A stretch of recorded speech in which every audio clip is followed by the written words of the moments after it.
Update. Am I the a-hole for telling my daughter she can't use her college money on her boyfriend, which caused her to break up with him? Original post. I know the title paints me as the total a-hole, but please hear me out. My 47 female daughter Sarah, 18 female, is a very smart girl.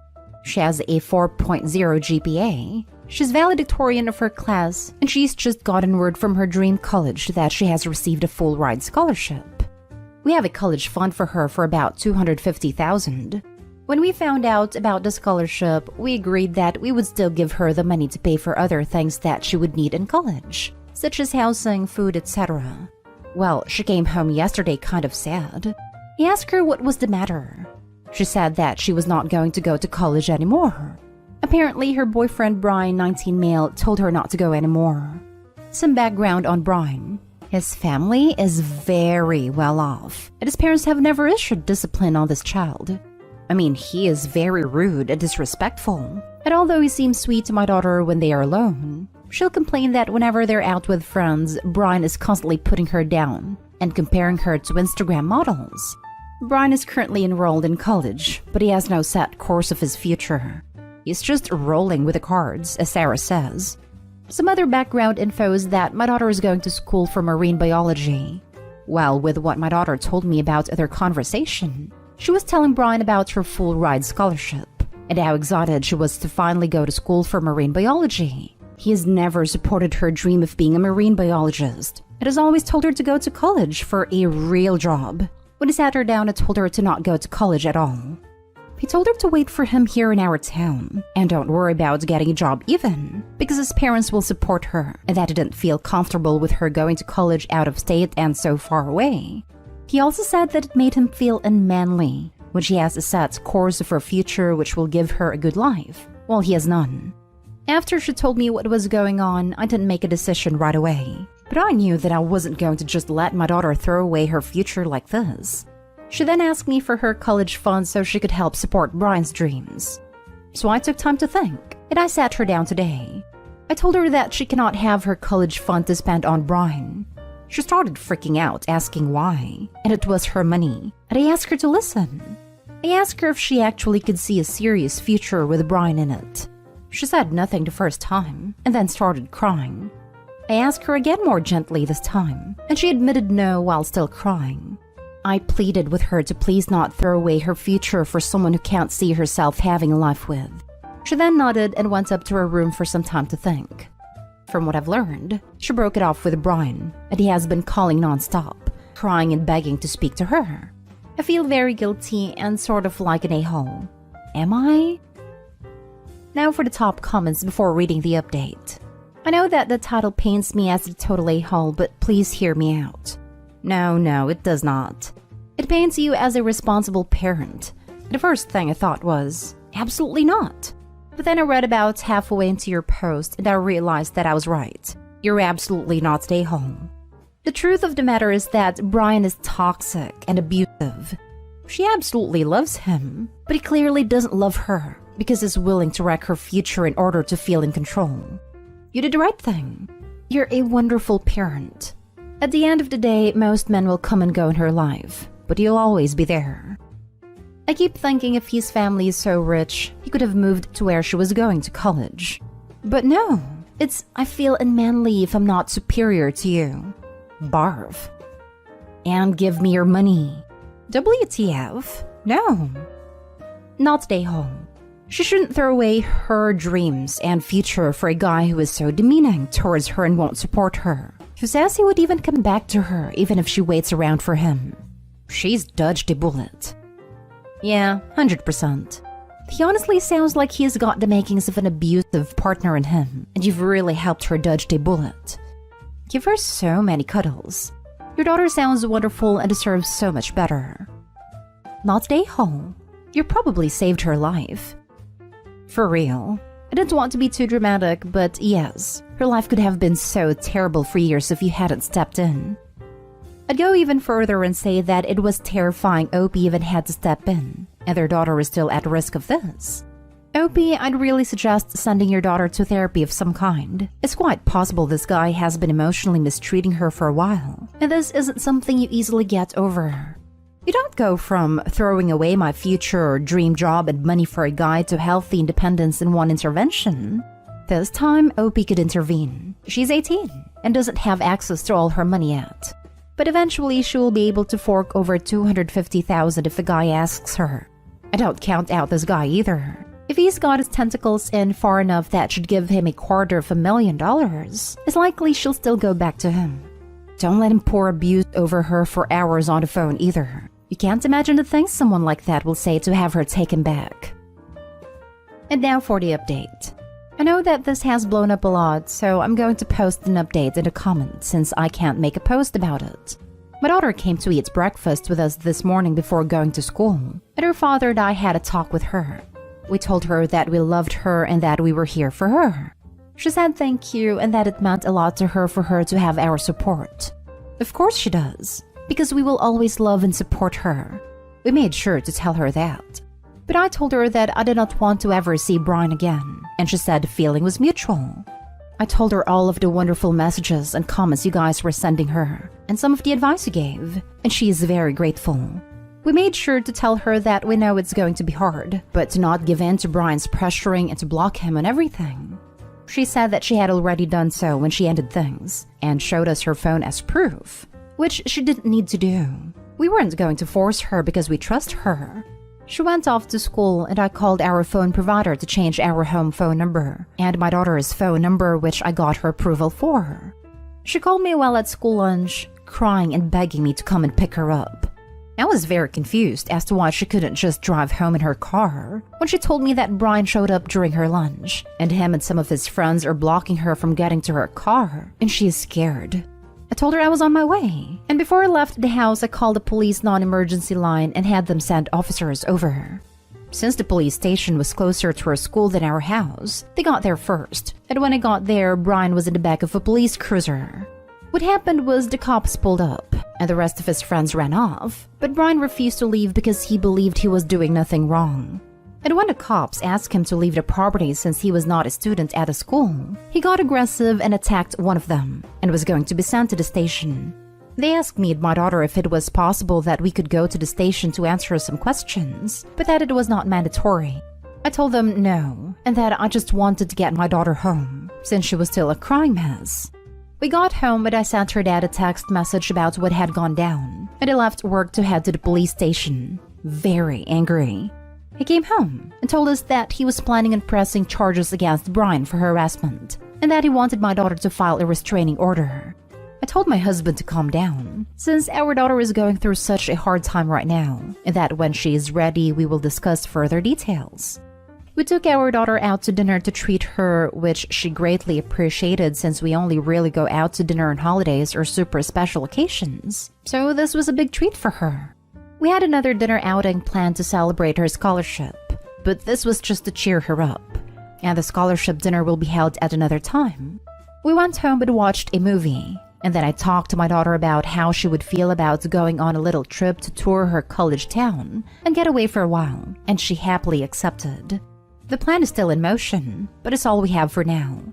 That's all of the updates that I have right now, but if more interesting events unfold, I'll be sure to come back. Thank you all for your amazing advice, and my family greatly appreciates your support. Thank you for taking the time to help us even though we're strangers from the internet. I hope you all are doing as well as possible. Your update is concerning. I'm glad your daughter is doing all right, but Brian's behavior is very concerning. I think you should seriously consider the fact that Brian is a very dangerous person, and I think you need to seriously look at a restraining order. I know you guys are going through a lot right now, but you don't want this escalating, and I really think you should speak to the police and start making a record of what went down and then what happened with the breakup, so that you can protect your daughter. I'm not trying to be dramatic, but this isn't normal, and Brian has some serious issues. It's very scary. Totally agree. I see comments downplaying this because he is only 19. That means nothing. He could still end this girl if so inclined. It has already shown he is violent and entitled and has no respect for her beyond ownership. Plus, his parents have the money to bail him out and get a lawyer who will get him off. And he will be right back at it. I hope Opie goes balls to the wall with every and any legal action that can be taken. Next story. Am I the a-hole for not promising my mom that I won't contest her will and giving her anxiety? To be very clear, I'm not going to contest the will. I'm sure she paid for the best of the best when it came to lawyers, and it seems morally wrong anyway. My mom has a lot of money. I'm talking filthy rich. But she decided about 10 years ago that it will all go to her husband if he is alive or to charity. She wanted it to be very clear in her will that it was not for me or her grandchildren. I'm not going to lie and act like it doesn't bother me. As a parent, I just cannot process her decision, but I do respect that it's hers. Recently, someone randomly brought up that I'd probably contest the will. My mom said I wouldn't because that's so low and disgusting, and that she raised me better. Other family began chiming in that of course I would, because who wouldn't?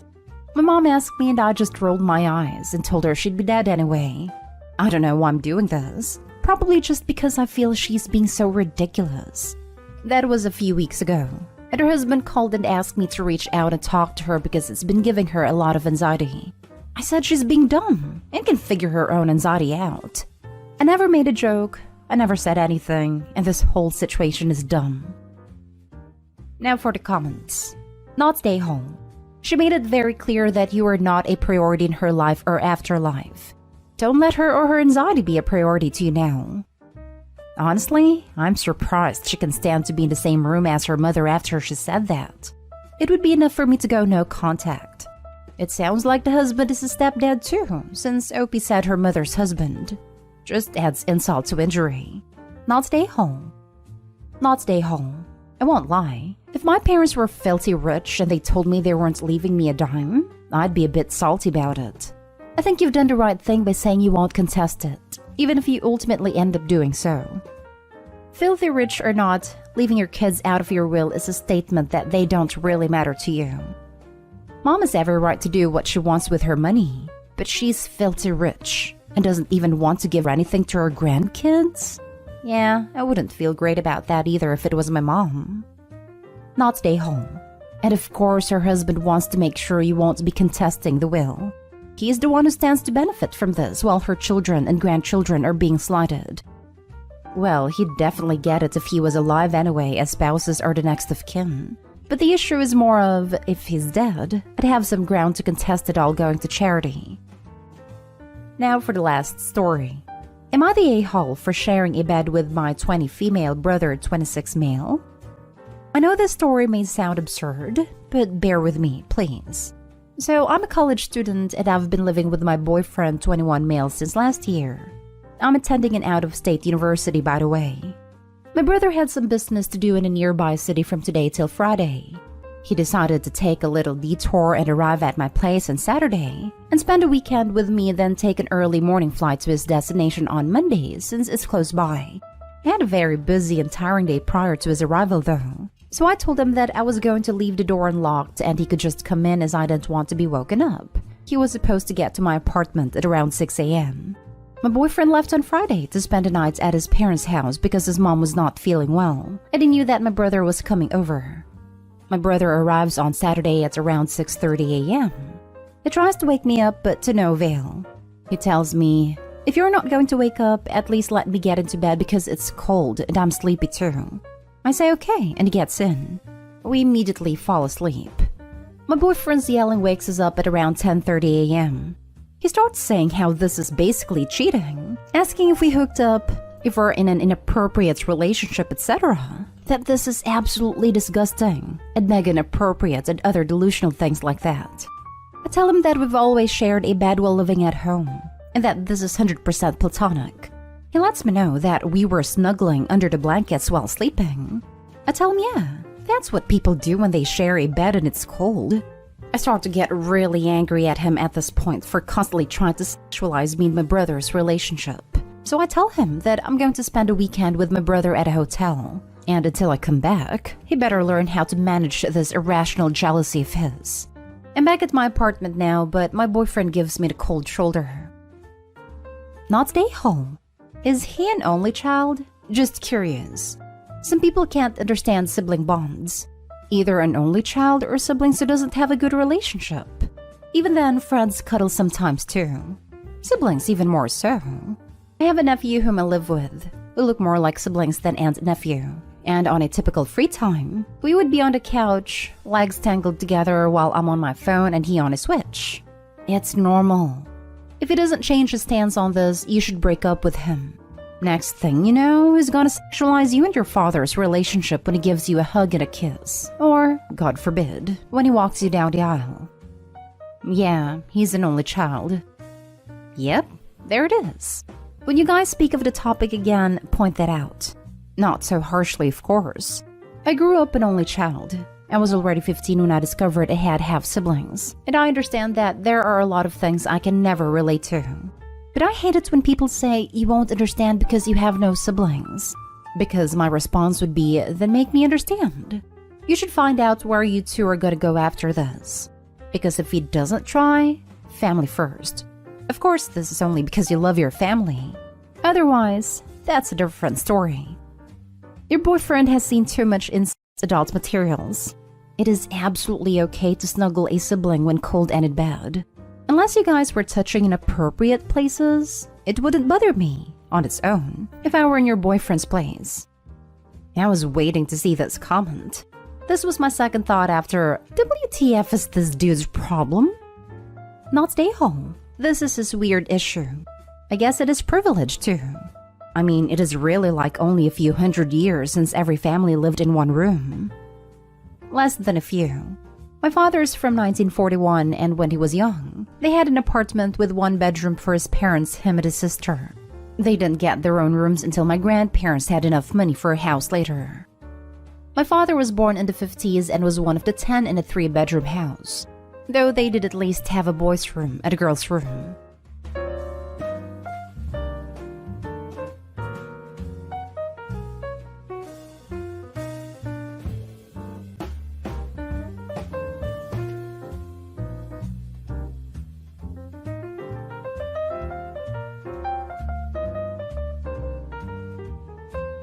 Update. Would I be the a-hole for straight up leaving and ghosting my fiancé after I found out she cheated? Original post. I, 28 male, have found out that my fiancé, 30 female of 2 years, cheated on me. We have been together for 6 years and in love with each other. At least that's how it was for me. She has been acting more distant and became more protective of her phone for the last 2 months. At first, I was not suspicious of anything, but the doubt grew more and more inside me as the time passed. Especially after asking her if there was a problem since she felt distant. She said there was no problem and that was it. I gave in and snooped on her phone to discover she has been stalking a guy for the last 2 months. I was devastated. At the beginning of our relationship, I clearly told her lying and cheating in any form are the 2 unforgivable actions for me. Yet, she decided to cheat on me after 5 years of relationship, and we had been planning the wedding for the summer. I'm not proud of that, but I checked the old messages as well, but there were no case of cheating other than this. I have been thinking about it for the last few days. I tried to rationalize it and told myself I cannot be leaving a 6 years relationship because of a single mistake. But after having a long talk with my oldest sister, I realized that I should respect myself and leave. She was the one who betrayed a relationship, not me. We do not have any shared assets, and lease is on my fiancé's name. I have an inherited house, but it's in another city. Tomorrow I'm planning to just get important things from the house, block her from everywhere and just leave. I do not want a closure, to be honest. I just want to grieve the relationship. I thought maybe I did not love her given that I want to leave her right away, but it's not like that. It hurts a lot. I tend to stress eat, doom scroll, and spiral into depression in these kinds of situations. I have that experience from my early 20s. By going no contact and returning back to the city where my family lives will give me a circle that can support me. Would I be the a-hole if I straight up left and ghosted her without saying anything? Now for the top comments before reading the update. Not the a-hole, but if you can get screenshots of the chats as proof. So when people ask you, you can back it up. Yeah, print them out and leave them for her to find the day you leave. Block her number and all socials. Tell family and friends to do the same. Yeah, you need to let her know in some form that you know what you did. Otherwise, she might try and track you down, spam your family, etc. to have her say. Cheaters always like to try and change the narrative. Cut that off before she tries it. Don't even wait for them to ask. Hey, I know everyone may have noticed that I left suddenly. The lease was in my ex's name, and I found out she was cheating on me. For obvious reasons, we are no longer together and want nothing to do with her. I'll get my new address out to everyone ASAP. When you moved in, throw a ditch the beat party. Make a point of using money you'd save for the wedding. Cheaters count on their exes not telling anyone. It lets them keep cheating and lets their ex face the social consequences of just vanishing for no reason. He ghosted me. Wow, he's so terrible. Flat out tell people you didn't do anything wrong. Snooping on a phone is generally a huge no-no, but when you're pretty darn sure that there is cheating going on or a gambling problem or something else major, then it's one of the few times I'll forgive. Not the a-hole, but if she doesn't know you've left her, she may report you as a missing person. I'd say once you've packed up and on your way out, send her a 2-line message. Say you've left her because you know she's been sexting people. That will hopefully prevent her from trying to force contact. Don't send screenshots of other people's sexual conversations. Just don't. There could be legal implications. Not a lawyer. Just leave. Message her parents and her wedding guests through the online wedding guest portal or text them, "Hi, I just discovered evidence of fiancé in a relationship with another man. Wedding is off. Grateful I found out before the wedding. Best to you all. Any costs of the wedding Miss Cheater can handle." Some people will take her side, but you can't fix that. Now for the update. Firstly, I will not spread screenshots on social media or anywhere. That's illegal and a low blow, even if it does not contain sexual parts. It's a private thing, and I'm not planning to use these unless she plays dirty. One of my sisters came early in the morning to take me after my fiancé left for the work, and we packed some small things. As the lease is on her name, I do not have furniture and stuff. We packed clothes, accessories, and other small and personal things. Her car is an SUV type, so we were able to fit most of the required things thankfully. I could not take the ring though. I left the keys under the flower pot and put a sticky on the refrigerator saying, "I know, bye." Drive took about 7 hours and we safely arrived to the inherited house. On the ride, I received countless messages and calls from unknown numbers but did not answer. Once we arrived at home, eldest sister called me asking if we arrived. She told me fiancé called her crying around 3 p.m. and my sister told her not to contact me. We know everything. And if she tries to paint me bad in any way, we would not use only words, but do not back away from showing solid proofs to people. Fiancé requested to know where I am and speak to me. My sister said I am fine, and she should not contact me in any form. When fiancé said we at least deserve a closure, my sister replied, "Too bad, suck it up." Not exactly that, but that's how I would translate that idiom, and ended the call. I still get calls and messages from unknown numbers. In the end, her father and mother called me. Surprisingly, my fiancé came clean to them, and while they hoped for me to give her a chance, they respected my decision. I thanked them and wished best of luck. Her father told me he will be sending the ring's money and asked me for my bank account. He actually sent it by adjusting to inflation, so I got a pretty decent money. The house is in an almost perfect condition as we renovated it before Mom passed away. It's just incredibly dusty and dirty after not being used since then. My 3 sisters will come this weekend and we'll clean it together. Eldest broke up with her partner recently, so she plans to live with me after her lease ends in a few months. She has been complaining about the rent prices for a while. My sisters are pretty much my only family, so I only informed them with some really close friends. I'm planning on going to therapy after settling here. It may sound weird how close I am with my sisters, but we grew up like that. We grew up with an abusive father, and as I was the only man and youngest one, all of the physical and emotional harm went towards me. We bonded with each other through trauma, and they tend to be a bit protective with me. I think that history is one of the reasons I just did not want to face my ex-fiancé. I thought I got over that considering nothing happened since we took family therapy, but it seems to be there. I'll get into therapy as soon as possible to understand everything and resolve the problems. I will post if there are any updates, but I just hope there will not be any. I just want to have peace and grieve right now. It sounds as if you are on the right path and have a good support system.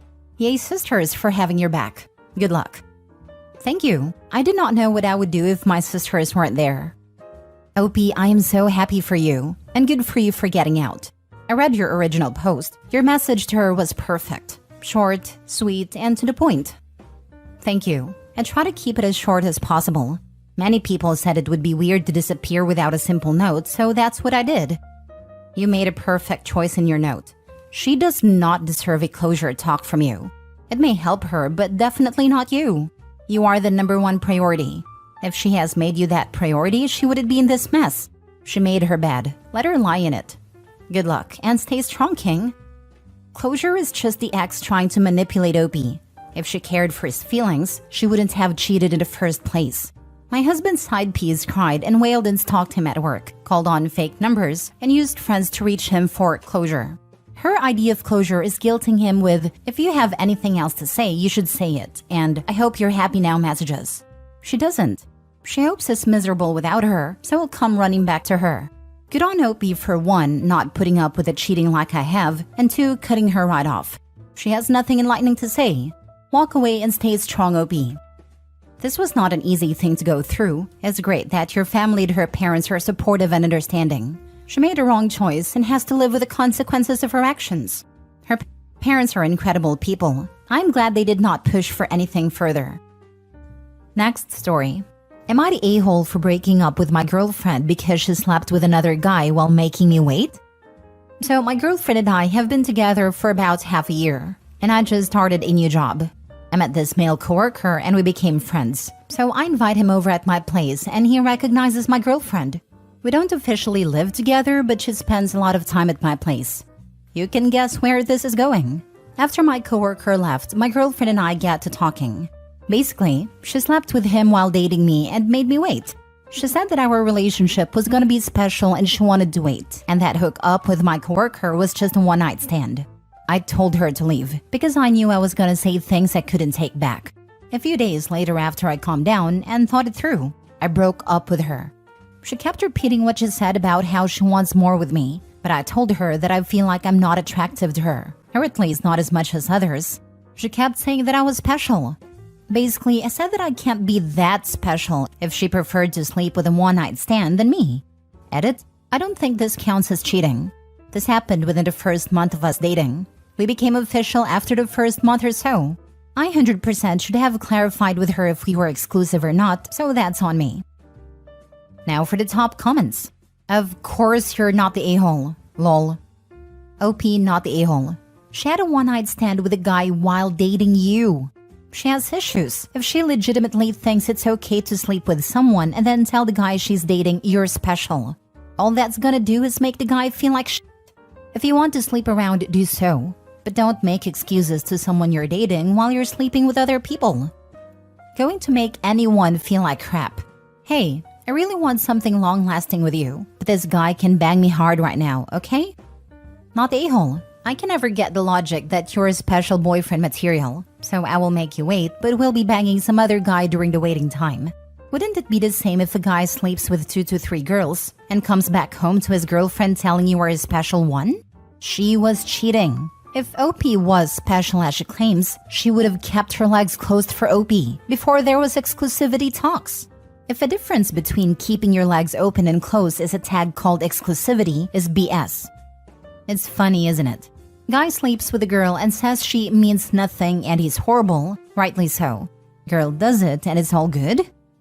Let me translate it for you. I thought you're the type of guy who would commit to me, so I made you wait, and without a promise of that commitment equals I am not attracted enough to you to sleep with you. But there are guys who I'm attracted enough to just want sex with even without commitment. Those I will sleep with without any wait. Last story. Am I the a-hole for avoiding a friend after she tried to set me up with a single mother? I, 31 male, have been single for several years now. A fact that a friend of mine, Lily, 34 female, was aware of. I've always been passionate about my current job. During my training years, I became familiar with Lily, who admired how much I wanted to join the field, and we have been friends ever since. A few months ago, she reached out to me inquiring if I was still single and mentioned she has become friends with Sarah, 29 female, who had moved from a different state about a year ago and is in the same field. She asked if I would want to go on a date with her during the weekend. I didn't think much of it and agreed to meet Sarah over the weekend. After having a conversation with her, I was impressed by her intelligence, charisma, and the care she had for her patients. However, as the conversation went on, I discovered she had a child, which is a deal breaker for me. But I was already in the conversation, and a statement about her daughter came as an off-topic rather than me specifically asking for it. So I tried to listen to her without showing any change in my expression and continued the evening. Although I knew the date was over, I tried my best to keep the mood light because I felt so guilty for wasting her time, not to mention how she might have had to arrange for a babysitter and then go home to take care of her daughter who probably was already missing her. In the days following, Sarah messaged me a few times, expressing how much she enjoyed our dinner and attempting to engage in further conversation. Initially, I responded with as much positivity and professionalism as I could, but eventually I had to clarify that, despite enjoying our conversation, I preferred to maintain a professional relationship. I even helped her during a staffing shortage by sending some of my best interns to assist her. Although I appear sociable and confident, much of it is the result of my training. I get easily flustered and awkward, and this whole situation with Sarah just made me feel so bad that it led me to start ghosting Lily. A few months later, I saw Lily again for a work thing where she confronted me about my avoidance, suspecting something went wrong on a date. I said it was just due to work and staffing shortages, a response she clearly didn't believe, but she didn't press further due to the professional setting we were in, and she suggested we meet after work to discuss it further. Reluctantly, I met Lily at a coffee shop where I initially dodged the issue. However, she realized I was just avoiding the issue, so she said she just wanted to understand what happened and doesn't care why. So I told her that Sarah had a child, and I would never date a single mother, something that Lily already was very likely aware of. She didn't show any change in her expression and just changed the topic to something else. However, I'm still a bit mad at her for making me look like a jerk to Sarah, who probably would have been friends with me and an amazing addition to my contact list professionally if not for this messed up date. You are not an a-hole for not wanting to date people with children, but there was no need to avoid her for so long. You could have just informed her of your preference, since she obviously didn't know. I think you made this a way bigger deal than it needed to be. Your technique to handle the situation reeks of emotional immaturity and conflict avoidance. But it doesn't make you the a-hole, really. I don't think anyone is the a-hole here. Lily was aware though, if not directly, she knew about it indirectly. She knew I wouldn't date someone with children. She has always known my stance for not wanting kids, and I have been very vocal about it. There can exist a situation where she imagined my want for not wanting children is limited to just my own and not others. But knowing her, she wouldn't make a mistake like that. That is different. Her knowing and intentionally setting you up was crappy to both you and the person she set you up with. That is what I fear. She's not the type of person who would put me in a bad situation knowingly, and she has always had my best interest in mind. Even when I talked to her before the date, she seemed cheery and happy about setting up the date. I have no idea why she did what she did. You could just say you weren't feeling it, and that's it. No need to explain more to them. I should have done that in retrospect, but during the moment when she confronted me, I knew she was prying for details, and I just said what she wanted to know. Looking back now, I probably should have done this, and just bottled up everything, and it would have been for the best. However, the genie is out of the bottle, and there's nothing I can do to take it back. But it's a good lesson to remember for future instances for sure. Yeah, you don't say this kind of thing. It should have been simply not feeling it or no chemistry or one of those. But getting set up with a work-related person is always a bit of a minefield. It's just tricky. On the other hand, Lily knew it was a deal breaker and set the date up anyway. Maybe this negative experience will teach her not to set people up who will never work out. The point of dating is to find someone compatible. You spend time with someone and see how it goes. You discovered that was the case with Sarah. Nothing wrong with that. I'm not going to say you're an a-hole, but your response is ridiculously immature. I thought I was advising for teens Reddit. You could have told Sarah that you're not interested in pursuing a romantic relationship when there is a child involved. You may have become friends. At least you could have maintained a professional relationship. And the drama with Lily was completely avoidable.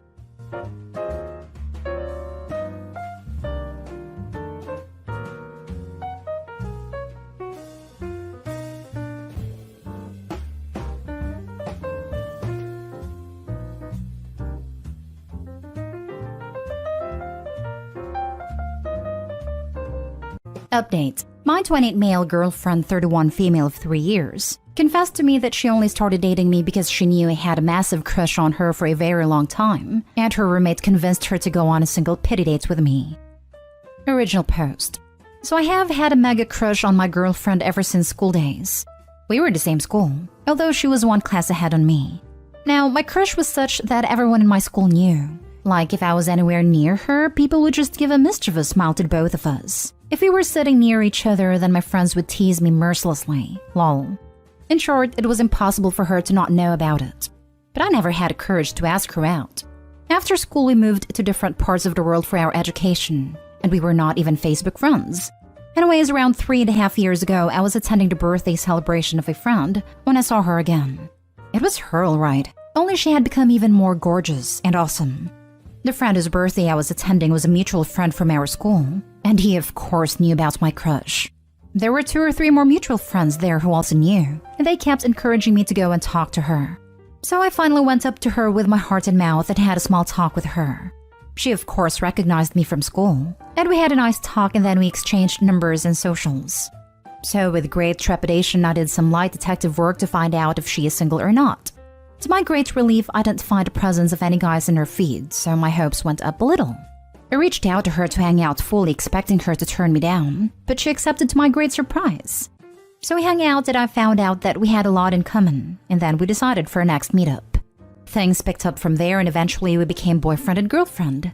She is everything I expected and more, plus she's also extremely happy with our relationship. We have been discussing marriage too. Anyways, last weekend we hosted her BFF and husband for dinner at our house. The BFF is someone whom I had known during our school days, and she's a good friend too. After dinner we were shooting the breeze, and except me, everyone was pretty drunk as they were staying the night at our place. So we were talking when her drunk BFF suddenly turned to my girlfriend and said, "Look how happy you are today. And I feel some sense of pride after looking at you too." I smiled and said, "Well, thank you." Then she continued talking to my girlfriend and said, "You didn't even want to give this guy a chance, and only agreed when I pestered you to go on a pity date with him, and your plan was to let him down easy after the sad date. But instead, you guys are sitting here talking about your future together, and it makes me so happy that I convinced you to take a chance with him. Can you imagine if you had stuck to your original plan?" Her husband by now realized the awkwardness and led her away to sleep. I could see in my girlfriend's face that she was visibly stressed. So we went to bed too, and when she came to bed after changing clothes, she was already in tears. She took my hand in hers and said, "Please don't mind her words." I asked her if it's true, and she admitted yes, it was.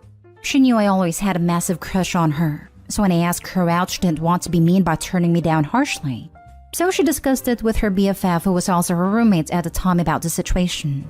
The BFF knew me, so she tried to convince her to give me a chance, but the girlfriend was not convinced. Finally, the BFF asked her to go on 2 to 3 dates with me, and then let me down easy, and girlfriend agreed. But then she found out we really clicked together and wanted to continue dating, and well, here we are 3 years later. I hugged her and said it's okay, don't worry about it too much as it's water under the bridge. But as you guys can tell, it's obviously bothering me, and I think she has started to catch on too, as she has been extra attentive and loving to me since the incident. So guys, on the one hand, I am the guy who is literally going to be engaged and eventually married to my crush. And it's even better because our relationship is just how I imagined it to be, only 10 times better. On the other hand, it does sting a little to know that she only agreed to go out with me because she pitied me, not gonna lie. Please knock some sense into me before I self-sabotage this wonderful relationship. Thank you. Now for the top advice before reading the update. Don't let this sour what sounds like a really beautiful relationship. I know it sucks to hear that the backstory to your first date wasn't what you thought it was, and the way it was told to you was a little crappy, but I think it says a lot about what an awesome guy you are, because after just one date she completely changed her mind about you. And her reaction to this really shows how much she cares for you. She didn't try to minimize it, and she didn't try to lie about it either. It sounds like she's validating your feelings and is being sweet and supportive. And remember, this was all based on her opinion of you before she really got to know you. And regardless of the reason, she did decide to go out with you, and she fell for you.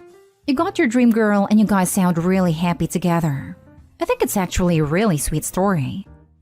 Also, it very much could be that she didn't want to date OP because he never confessed, but everyone still knew of his crush. In high school, something similar happened with one of my friends. There was a guy who had a crush on her since they were in elementary, and almost everyone knew about it, but like the guy wouldn't even talk to her.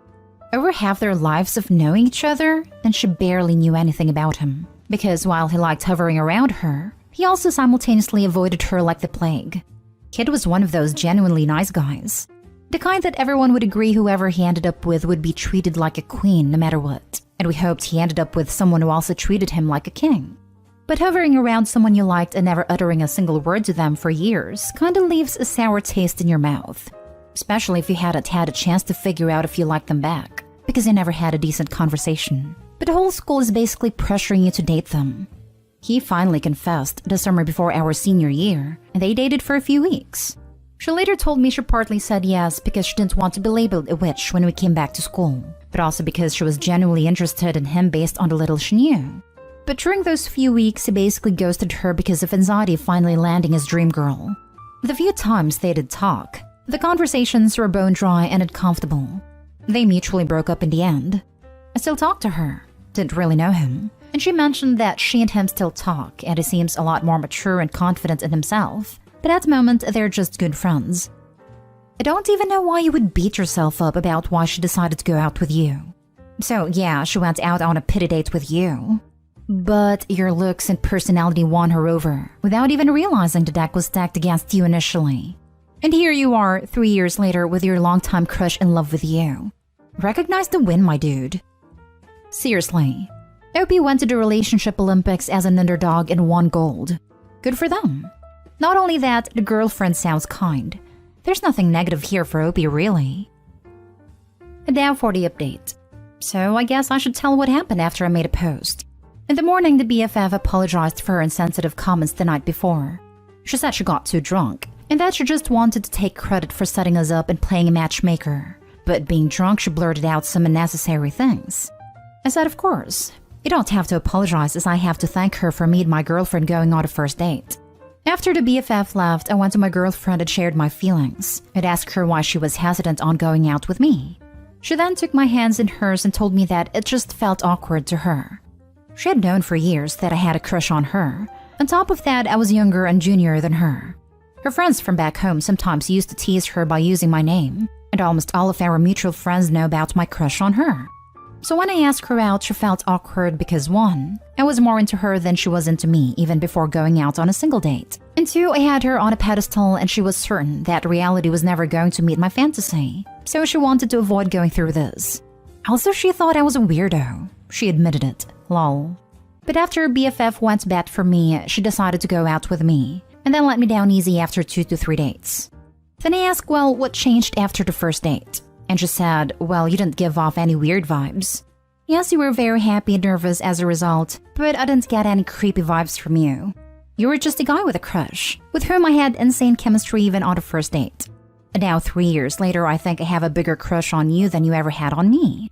After this conversation, we went out to have dinner at the same restaurant where we had our first date, and even tried to order the same dishes. But alas, they had discontinued one of the dishes. Then we decided to order something entirely new, which we both had never had. Anyways, that was the update, guys. Thank you for reminding me how lucky I am. I love this. This sub is such a heartbreaking sub, so it's nice to see a happy post. Goes to show once again how important good communication is. I didn't see your first post, but I just wanted to say I can relate to your girlfriend.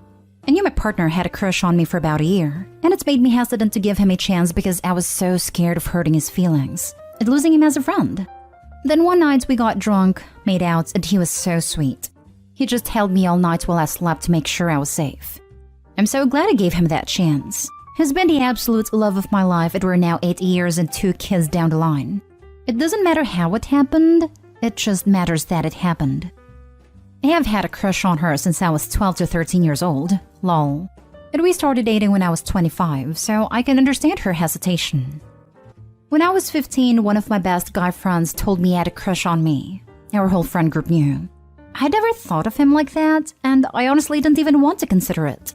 Until one day after a fight, we were talking and we ended up kissing. Fast forward 12 years later and we're very happily married, with a house and a dog and trying for a baby. Sometimes hesitation is normal, but things have a way of working out. My wife didn't want to watch with me on the sites we met on because I was too young and didn't look serious. Married 8 years. Edit. Forgot to add why she did. Her mom thought I looked sweet. Now her mom hates me, but my wife loves me. Now for the last story. Update. My girlfriend 32 female has been very sad since she found out her ex-boyfriend is getting married. Original post. So I 30 male have been dating my girlfriend for about 4 months now. Everything was going great for us till she learned that her ex-boyfriend of 9 years was getting married. They had broken up in June last year, and we started dating in July this year. We have tons in common, and we really enjoy each other's company. Anyways, last week, one of her old friends who knew her ex informed my girlfriend that he was getting married to his new girlfriend. My girlfriend was shocked, to say the least. And when her friend left, she went on Facebook and spent almost an hour looking through his profile.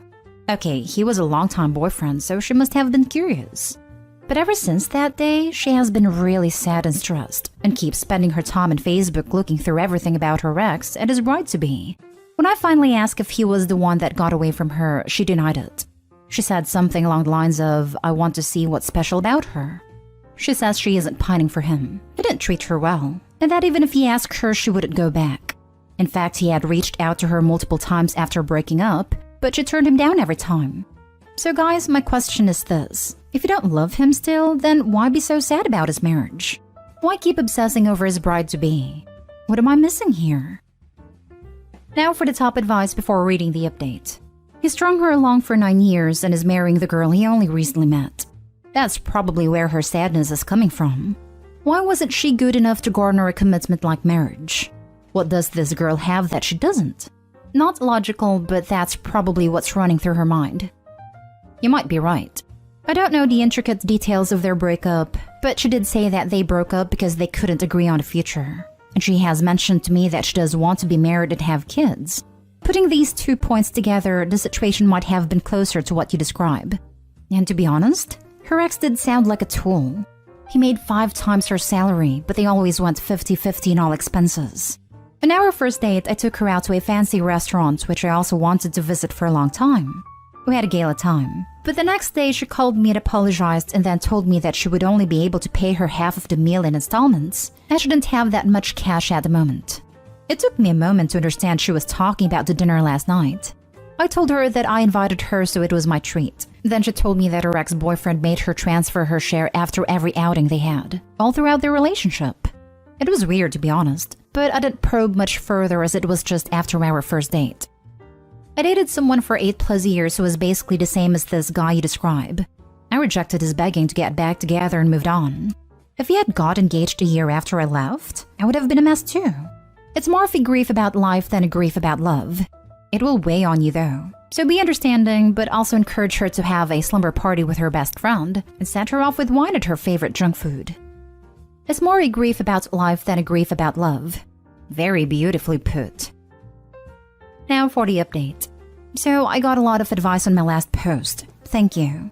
Most of it was helpful, with a lot of commenters detailing their own personal and painful experiences with similar situations. It was an eye-opening experience for me, so a special thanks to those commenters. Some comments were regular advice to break up, and one of them even called me a cucumber. But all in all, making this post did really help me a lot in deciding on how to approach this with my girlfriend. So anyways, now let's get on with the actual update.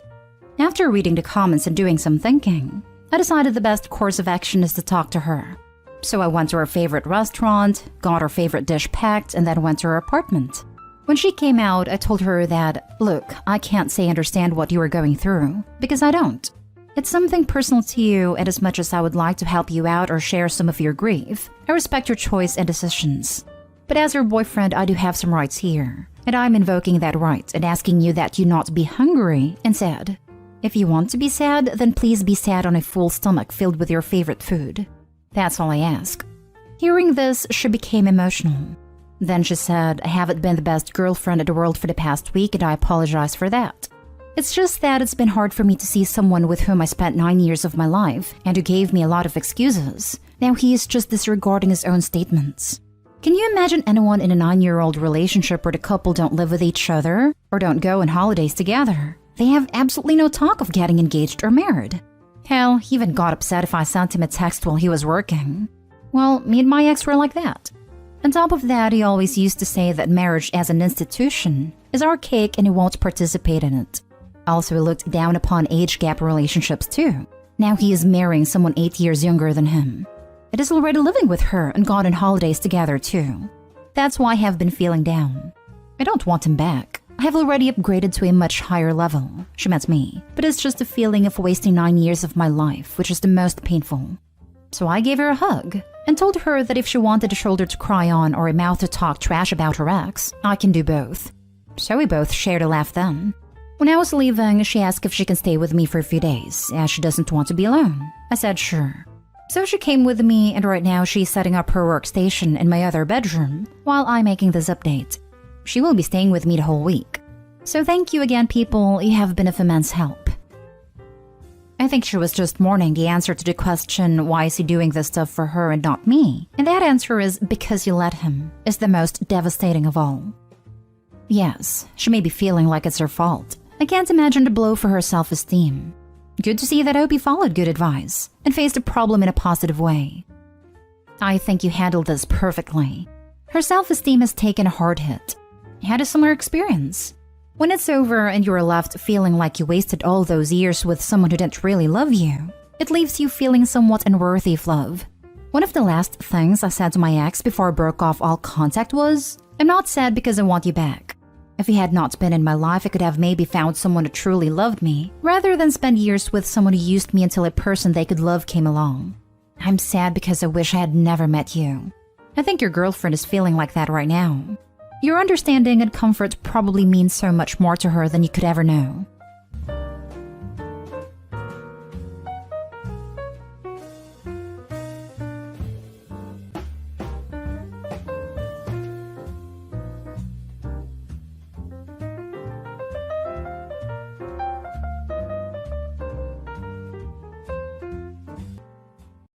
Update. My 29 male soon-to-be ex-husband seems to feel entitled to another chance with me, 28 female.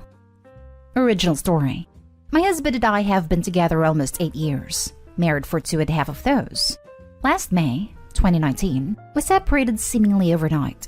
He left me and our toddler and moved back to his hometown. There was never a solid reason given, just that he felt we should never have gotten married. In July, he changed his tune and wanted to be a family again. He was still at his job at his hometown, so I decided I would ride it out at my job at a different city for a couple of months to build my resume, and then start looking for other jobs at his hometown. After 6 months of a brutal commute, taking care of our child during the week by myself, and driving to his hometown every weekend, interviewing, basically bending over backwards, I finally landed a great job in December.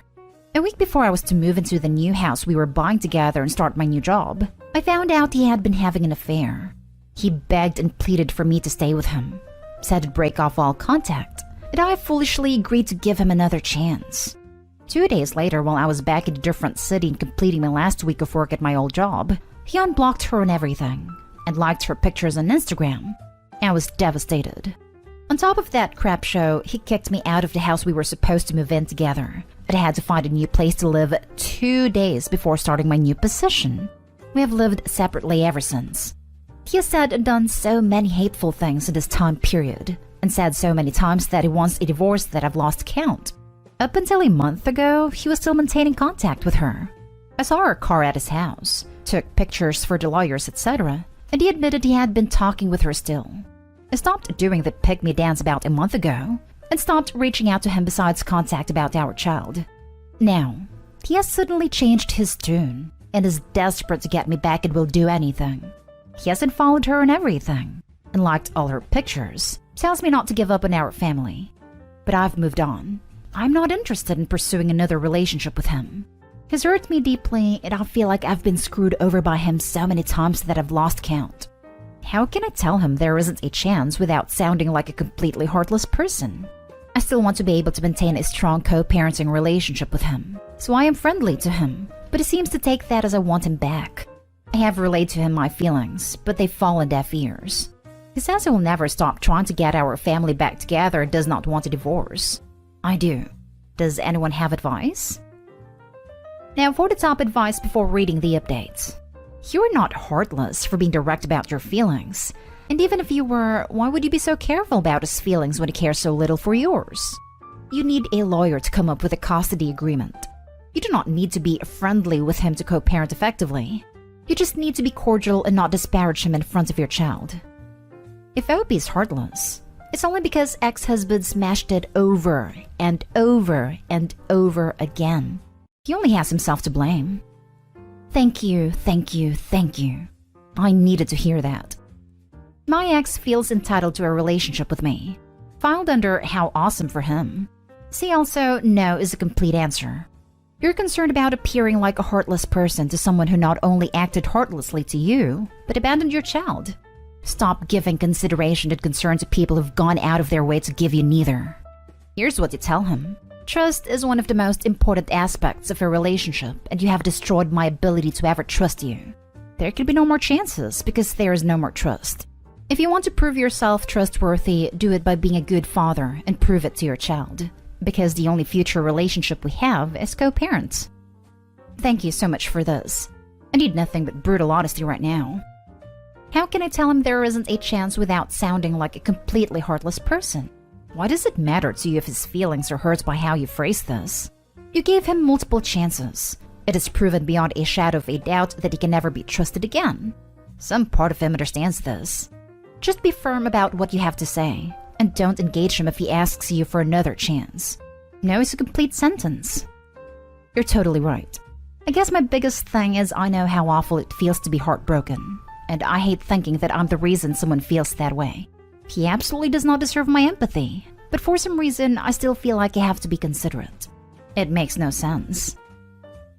Edited to add, just to show the kind of person he is, when I asked him about the reason for his sudden change of heart, he said it was because I seemed stronger. Ah, the irony. Honestly, a big thank you to the prick for yanking the rug under my feet not once, but twice, because I truly have realized how much better I can do, and how I don't need anyone but myself to have a happy life. Seriously, thank you to everyone who has read my story and commented. You have no idea how much it's helping me to focus on myself, and realize I need to stop considering the feelings of someone who had no consideration of mine. I only hope that anyone who is in a similar situation realizes that you can and you do move on. And I promise that you will feel like a 10,000-pound weight has been lifted off your back. He is being served papers in the next 1 to 2 weeks. Guarantee the I've changed mask slips off. I hope I'm wrong, but I've learned all too well that my gut feelings are usually spot on. Hopefully I'll be back with an update in a few months with the good news that the split is official. And now for the update. Well, turns out my gut instincts were right. The entire time he was begging for another chance and promising this time would be different, eye roll, he was still sleeping with the affair partner and telling her he loved her and would do anything to make it work with her. It didn't even hurt me to find it out. I was that unsurprised. Just helped me stop feeling guilty. So I divorced him. I thank the universe every day that he is no longer connected to me in a romantic way. It feels like an enormous weight has been lifted off my shoulders.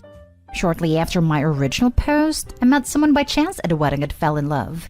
This person is everything my ex-husband was not. The kindness, compassion, and respect they show not just me but to my daughter as well is like something from a dream. I never knew love could be so easy. To anyone in a loveless marriage reading this, leave. Do the hard thing. Especially if they have a pattern of leaving, /returning, /cheating, etc. Lord knows I was terrified to cut the cord. At one point in time, I was actually starting to feel bad for the guy because he was begging me every single day for another chance. He tried to convince me that getting a divorce would ruin my future, our daughter's future, that she would come from a broken family. But it was the exact opposite. It was broken already, and I've fixed it. Once I made up my mind that divorce was the best option, I absolutely thrived. I learned independence. I found how to be happy on my own. I found happiness in a partner. Life has never been so sweet. The bad stuff makes the good things so much better. Thank you, Reddit, for the support on my original post. It helped turn my graveyard into a garden. It was already broken, and I've fixed it. Gold. What a perfect way to say it. My husband feels he's entitled to another chance with me. Narrator, he isn't. Snowball on top of that, no one is. Let me guess. When he found out you found someone else, he started freaking out and saying you were breaking the family? I had a friend like this. He cheated constantly and then she found someone else. Suddenly, he was the victim crying to the friend group. He is not a friend anymore. He had a massive freak out when he found out I was seeing someone else. The irony is unreal. You probably won't read this, but this is exactly what I needed to hear at this exact moment in my life. I'm going through the same thing. Trying to leave but suffering the guilt and hearing his begging every day. But I already put down the deposit on my new place. I already bought my plane ticket. Just 3 more weeks and I'm free. I've been doubting myself more than ever as the time approaches. So like I said, I really needed this. Thanks. I'm reading everyone's comments. Don't let anyone guilt you into doing what you feel is right. Had it coming from all sides. Him, his family, his friends. You don't owe anyone your love. You're going to be so much better off. I promise. I'm rooting for you. Last story is titled, Update. Is it worth it to try to work things out with my boyfriend who is jealous of my stepbrother? Original story. My boyfriend, 19 male and I, 19 female, have been dating for just over a year. We're both in university and currently taking online classes due to the lockdown. When they announced the transition to online classes, I decided to move back to my mom's, about an hour and a half away. My town is a bit of a student town. There aren't many grocery delivery services and I don't drive. I didn't want to rely on the reduced bus service. My boyfriend tried to convince me to move in with him, but I refused because I didn't like the idea of being an illegal tenant in a house with 4 guys and 1 bathroom. My boyfriend was not happy with us. I've been back for 3 weeks, and things have been tense, especially surrounding my stepbrother, 22 male. My mom remarried when I was 15, and she moved her new husband and his son in. I've known stepbrother for 5 years, and our relationship was always friendly but distant. He's lived at home the entire time, and worked as a bartender prior to the quarantine. Ever since I moved back, boyfriend has been on my case about spending too much time with stepbrother. He gets really upset because we drive around aimlessly every day. I'm on a learner's permit, and stepbrother is helping me practice while the streets are empty, and the fact that we hang out and watch stuff together. The weather was nice this week, and stepbrother and I decided to eat our lunches in the backyard, picnic style. Boyfriend freaked out when he realized, accused me of going on quarantine dates behind his back. I didn't even tell him this. I guess he stalked stepbrother's Instagram story. And it wasn't a date. We're going into 5 weeks of quarantine.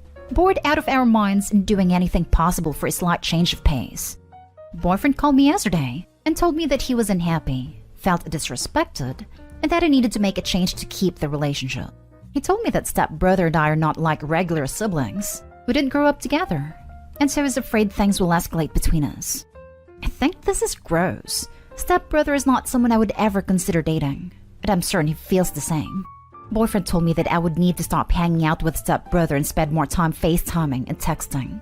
Currently, we FaceTime every day, minimum 1 hour, but he said his ideal would be 3 to 4 hours. I think this is crazy, and part of me wants to tell him to shove it. But we had a great relationship before this, and another part of me wants to fight and save it. I know my boyfriend, and I'm fairly sure he is acting like this because he's still upset that I didn't move in with him. But it's going on week 4, and I'm not sure how much more I can handle. What should I do? Now for the top advice before reading the update. FaceTiming for 3 to 4 hours a day? That's a part-time job. That's completely unreasonable. Your boyfriend sounds exhausting. It seems like he thinks your job is to constantly pander to his insecurities.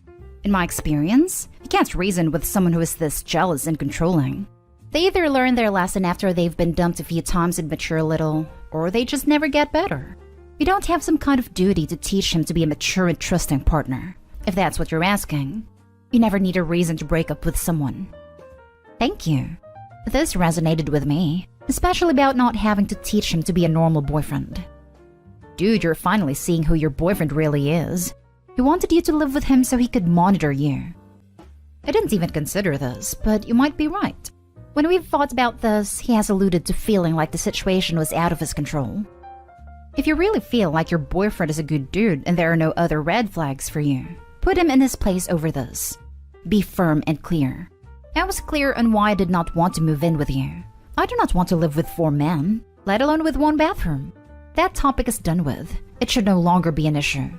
Regarding my stepbrother, your reaction to him is inappropriate. He may not be blood related, but he is my sibling. I do not appreciate you implying inappropriate things about our relationship. I will continue to spend time with my stepbrother, especially while in quarantine, and you need to accept that our relationship is familial, as it should be. I personally feel that his demand that you need to spend 3 to 4 hours a day FaceTiming is excessive. You are separate people. and have separate lives, and that is okay. You should be able to go a day or two without contact every once in a while, especially in a healthy, trusting relationship. People need space on occasion, even from those they love. Just because it's quarantine and we're all comparatively unoccupied doesn't mean you need to be available all the time. I personally feel a lot of his behavior is unacceptable, but you have a wider context to your relationship and him as a person. He may just need to be forced to confront his negative behavior/thought processes that could be more prevalent during the weird time that is quarantine. Thank you. We're all on edge and stressed, so I'm sure this is exacerbated by the current situation.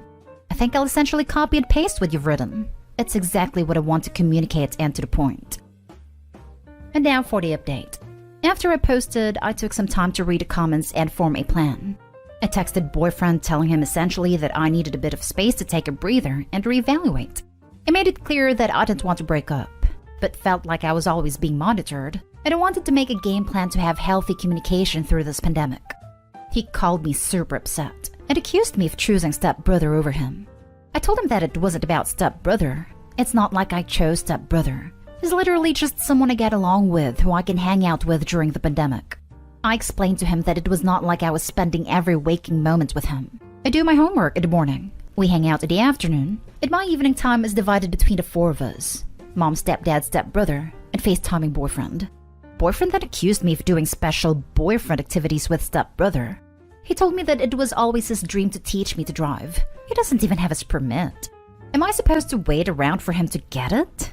Also, apparently me teaching stepbrother how to bake bread, which is stupid because I was going to make the bread to begin with. And stepbrother helped by moving the heavy mixer, eating half the almond slices, and taking pictures for Instagram. He also screamed at me for not moving in, saying how all this would have been prevented if we were living together. I told him that I have no interest in living somewhere that I'm not allowed to be. I can't afford a fine from by law, and if I were to get kicked out, it would be more difficult to find my way home since I don't drive.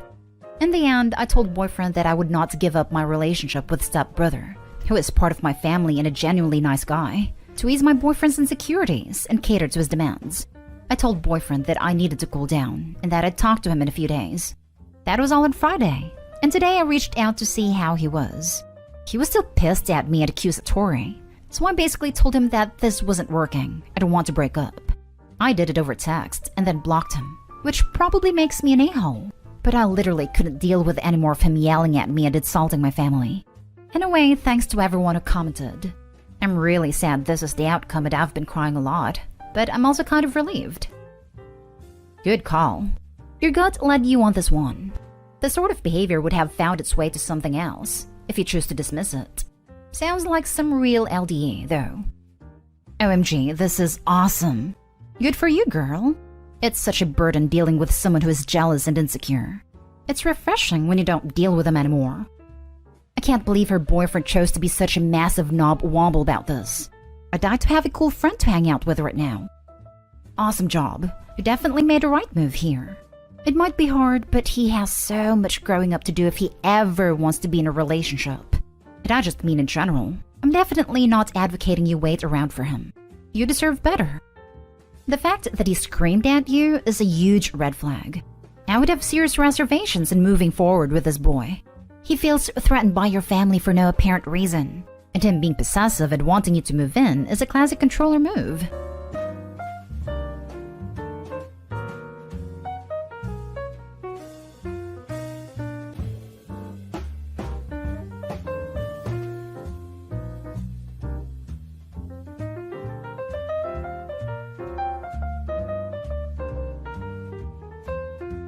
Update. I know that my husband regrets throwing me out, but I can't rush my healing.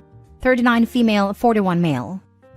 Original post. My husband's best friend's wife, Ellie, work at the same company I do. We are not very close because I always felt that she didn't like me. Anyway, apparently she had a crush on my husband. My husband and I often get invited to parties at their house, but I didn't go to Ellie's 40th birthday last August. She had a huge party, but I was just starting with my worst morning sickness period, which nobody told me were not only reserved for mornings. Ellie made a move on my husband and he got very upset and turned her down. Ellie got angry and told him that everyone was doing it. All married couples cheat. Her husband was cheating and I was cheating. She told him it was a colleague of mine. a colleague my husband already disliked. When my husband got home, he was drunk and very upset. He confronted me, and I told him it wasn't true, but he slept in the sofa. A couple of weeks later, he told me to move out. Apparently, Ali provided my husband with information about my infidelity, late working hours, etc. I was shocked and had nowhere to go, so I moved in with my parents. My parents thought I was cheating too, and I felt like they had to take me in. I never felt so hurt in my life. How could my husband so simply believe such thing about me? Then he demanded a paternity test. In November, my husband found out the truth when another friend's wife told her husband what Ali did. My husband apologized and was devastated and wanted to make it up to me. He told me when Ali told him he didn't believe her. Then he found out that she was telling the truth about her husband being an adulterer, so he thought she was telling the truth about everything. If I wasn't pregnant, I would never have taken my husband back, but I just don't want my baby to be born without his parents being together. I love my stepdad, but he never loved me like he did his biological children, my half-siblings, and it gave me a lot of pain growing up. I moved back home a month ago, but we are still in therapy. But nothing feels the same. I don't even know what I feel about my husband. Sometimes I love him, sometimes I don't. He's trying to make me happy again, but he feels my change. Last time we made love, he kept telling me to come back to him, and then broke down crying while we were still intimate because I wasn't there, and he started blaming himself. I don't know what to do. I know I'm being a bit distant and it's not intentional. I need this to work, not only for our son but for us too. Help me find my way back to how it was, or at least give me ways to cope and try to live with the knowledge that things may be a bit worse moving forward. Now for the top advice before reading the update. Sounds like you need his and hers therapists and a couples to complete the hat trick. That's if you really think you want to make this work, and I'd give that some serious thought. If this was a complete departure for him, maybe that's worth it. But if you can't find it in yourself to forgive him, don't stay for the sake of the baby. Modeling an unhealthy relationship isn't going to be any better for your child than growing up with parents who are separated. Model happiness for your baby instead. Possibly relevant, did he cheat too because he thought you had? I understand everything you're saying. I just feel that I want this to work. We are in couples counseling and he is in therapy since everything happened. He didn't cheat exactly since we were divorcing, but he withdrew it when he found out I wasn't lying. But yes, he had slept with people. Something I can't shake off my mind every time he comes near me. He was pretty quick to distrust you and start sleeping with other people. I definitely think you need therapy, both separately as individuals and as a couple. But I don't think you should have to speed your healing. He betrayed you and destroyed your trust in him, while also harming your relationships with others. You are staying because your stepfather wasn't a good step-parent. Some people are amazing step-parent. Having a child is not a good reason to stay in a broken relationship. This will hurt the child way more than having divorced parents. Your husband didn't trust you. He put someone else's word over yours. He broke his vow done during marriage that you would be his partner and him yours. That you would be a team. He threw you out while pregnant, not even knowing yet if the kid was his. He had no right, as it is a marital home. I think it is a big mistake to go back to him, especially given your reasons. Update. Hi again. Thank you for the support. I didn't expect anyone to read my post since it got too long. But thank you for caring, really. It feels weird that strangers are far more understanding of how I'm feeling than the people who love and know me. There's something I want to bring up, however, and that's that I got a lot of aggressive messages about my last comment that got downvoted, about whether my husband has slept with Ali or not. I'm so confused to why I got downvoted and later attacked in a private chat. I was asked a question and I answered the truth, and I wasn't trying to defend my husband. Actually, the reason why he would never do it is because he loves and respects his friend. He wouldn't do that to him. It has nothing to do with me, and to be honest, it saddens me. I mean, I don't want him to have slept with her, but it saddens me that my husband would never cross that line with a buddy of his, when he chose to trample all over me and our baby. So I'm very confused to why you hated my answer. Ali and I still have the same workplace. I'm not changing my life because of her. And to those of you who are angered by the fact that I didn't seem as mad as her as I'm with my husband, believe me, I hate everything about her and her husband. I just didn't think her worthy of the smallest amount of my time and energy. But for those of you who are curious, I exposed her and her husband to every single person we know. She works mostly from home now, because again, the people who don't know me as well as my family, My coworkers had no problems believing me with no hesitation. Many of you have requested an update, and many of you who contacted me asked me if my husband knew how I was feeling. I haven't spoken a lot with him, I just never had the energy. I feel exhausted all the time, physically but more so mentally. I'm so tired, and some days I can barely do the simplest tasks like eating or taking a shower. I'm fine or I'll be fine is just so easy to say. My quietness is good enough indication for my husband to get an idea about how I'm feeling. But no, I have never really put in words how I've been doing these past few months. I'm mostly silent and in our couple's sessions too, trying not to cry. It's basically him breaking down about how bad he hurt me and how guilty he felt every time he remembered how he doubted that our baby is his. I believe everything he says, and I feel that his guilt is genuine and heavy. He says he deserves it and that he never wants it to go away. That he should always live with this guilt because of how he treated me. I believe this too. It's just not enough for me, however. We had our first session for this year on Tuesday and I was more verbal then. I told him how I felt when my husband chose not to believe me, chose to sleep with others and break my heart. But worst, how worthless and disposable my baby and I were to him. I told him the truth that I wasn't sure I will ever forgive him. His only chance to get me back is to give me space and peace. I told him I never want to feel worthless again. I have a good job, and I can fend for myself and my baby, but that I want my house. He needs to put it in my name so nobody can ever kick me to the streets again. I never want my baby to be disposable again. So, I want the inheritance my husband got from his father to be put in a trust fund for him, and that my husband has no access to it, and I want my husband to move out. I made it very clear that these are my demands, without any guarantees we would stay together. This morning he told me that he agreed to everything, but he wanted me to promise to let him be present when our baby is born, because he's already lost so much time from the pregnancy. He can't stand the thought of not being there for our baby's first weeks. I agreed, and honestly, I never wanted to do this alone anyway. He is moving out this weekend. Your husband slept with others in that short time period? OP, I think they downvoted you saying you don't believe he slept with Ellie, because you used an emotional standpoint where he placed someone higher than you. So they disliked it. Logically, if Ellie got shut down by your husband and then opened his eyes to all these neighborly infidelity, the first person to attack your husband and keep attacking him after you leave would be Ellie, and your husband would owe her one for exposing you. I hope it didn't happen. I'm just theorizing why you might have got downvotes for that. I'm sorry you were going through this. Yes, he was very angry and wanted to get over us fast. This is what he said. Wow, I'm really proud of you. It must have been so hard to stand up for yourself and put your needs into words. I really wish you the best, and hope that you can heal from this and at least manage good co-parenting, even if you should decide on not staying with your husband. Thank you. I thought of what was important to me and my baby. I want to never be put in that position again, and I want to make my decisions from a place of power. If I ever take him back, it should be because I want to, not because I have to. And I'm sorry this post got even longer than the last. Next story. My boyfriend asked for a paternity test for our child. As soon as the results come and show he is the father, I'm leaving him.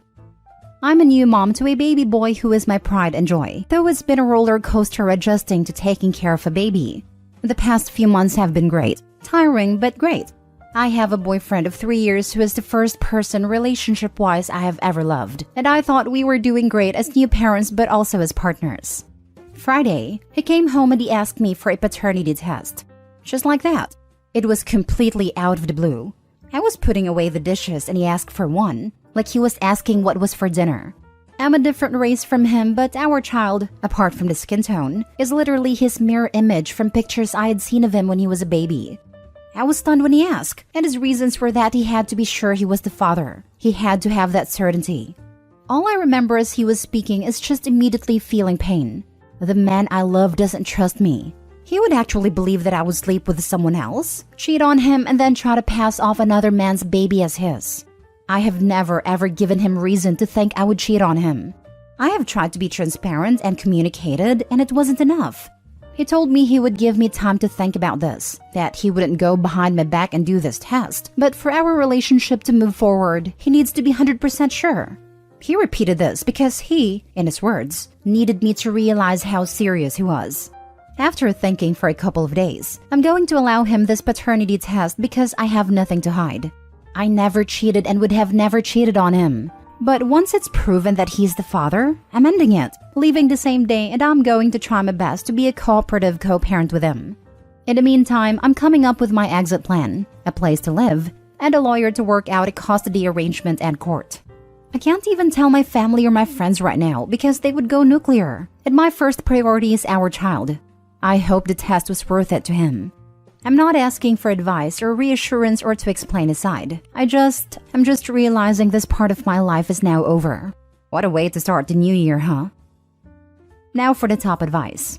Did you ask what suddenly made him change his mind? Who is he talking to? I'm thinking a group of friends got into his head, and he's not going to expect her to leave, especially as he said for this relationship to go forward. Which sounds like an ultimatum. You just had a baby, you are helpless, you must do whatever I say, because you are totally at my mercy and I have all the power. Well, surprise. It also sounds like, are you sure it's my baby? I want to be somewhere else, and if it's not mine, I won't have to pay any child support. He sounds kind of checked out whatever it is. Well, at least she'll already have a paternity test handy to prove it's his kid for child support. If he already signed a birth certificate, it might not matter. Many states only require legal parenthood and not biological. Not telling others is a good thing. That way, you know it won't get back to him. He can't backtrack after the results come in. I'm petty. I would also record him saying it, and then record him getting the results. Just so you can play back for him in the future. Also, if he ever lies and says he never said it. So much this. Definitely record what he is saying and his reaction to the test. Also, keep a copy of the test. Last story. My best friend's husband confessed his feelings for me. Her life was very difficult, and she says she's finally happy. How do I tell her? Mia, 32, female, and I, 32, female, met in college, and were best friends ever since. Mia was always very family-oriented and romantic, even when she was a kid. Her ultimate life dream is to have a big, happy family. Sadly, Mia had very difficult childhood. She lost her entire family, younger sister and both parents from ages 10 to 12. She was in the system for a while, until her awful uncle took her in. Obviously, Mia is very mentally unwell, and just a few months ago she managed to get off her meds and stopped going to therapy. Mia and her husband Rick, 34 male, are together for 2 years now and married for 6 months. In my opinion, it was all a bit rushed. But Mia was getting scared she won't be able to have children if she waited. And to be honest, Rick seemed to be her perfect match. She was aware things are going faster than she initially wanted, but reassured me that her and Rick are on the same page. It's her life after all, so if she's happy, so am I. Rick and I never love nor hate each other. He's my friend's husband, so at best, we tolerate one another. We don't have any common interests and our lifestyle/life goals are different. Fast forward to the New Year's Eve, me and Rick organized a party and invited me and my partner, 31 male, to join. Everything seemed fine. Rick and I were chatting with some friends when I decided to go outside to breathe in some fresh air since the house was very crowded. Rick followed a few minutes later. We casually talked about some irrelevant things when he suddenly says he's in love with me. I thought it's one of his stupid jokes and I was totally blindsided by it, so I just laughed, joked back and hoped he will drop it. Sadly, he just doubled down and got visibly upset, started saying how he doesn't want to spend another year unhappy, and how being with me is exhausting because of her trauma, and he deserves better than that. At this point, I got very nauseous and just wanted to get away from it all. So I told him he has no idea what he's saying, and we will talk once he gets his act together. Mia and Rick are trying for a baby, so I obviously have to tell her ASAP. The thing is, I have no idea how to do that. How do you approach a person to tell her that the best part of her life is a lie? How do you address something like this with a person who spent the vast majority of her life in antidepressants and being self-harming? I don't even know if she'll believe me. I also don't want to lose her as a friend, but I can't watch her be all happy and giddy about him, when I know he doesn't even freaking respect her. There are times I think to just ignore it all and never mention it, but I know that isn't right. You have to tell her, and it may mean she chooses him and you lose the friendship. But I couldn't live with a secret.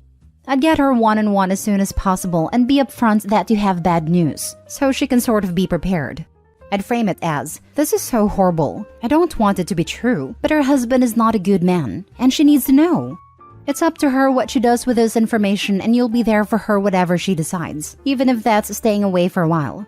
Her world might totally crash down with us. Offer any and all support you feel is right, but be patient with her potentially lashing out as she reacts to this news. You need to tell her. But before you do, you need to try and record another conversation with him about this issue without him knowing, depending on how lost or where you are from on consent for recording, with him saying what he said. Because even if Mia does believe you without a single piece of proof, he will almost certainly try to turn this on you and say that you were the one trying to come on to him. Yes, I will definitely try to talk to him again about it for the proof. It's just that the entire thing is absolutely insane to me. I know love is blind, but I can't imagine anybody buying the story that I was the one who initiated the conversation. The fact he actually did it is crazy enough. I've been with my partner longer than he even knows Mia, and he doesn't know me enough to be in love with me. I've never given any idea to this man that I might be interested, and neither did he. I have moments when I question my own sanity and wonder if that conversation even happened.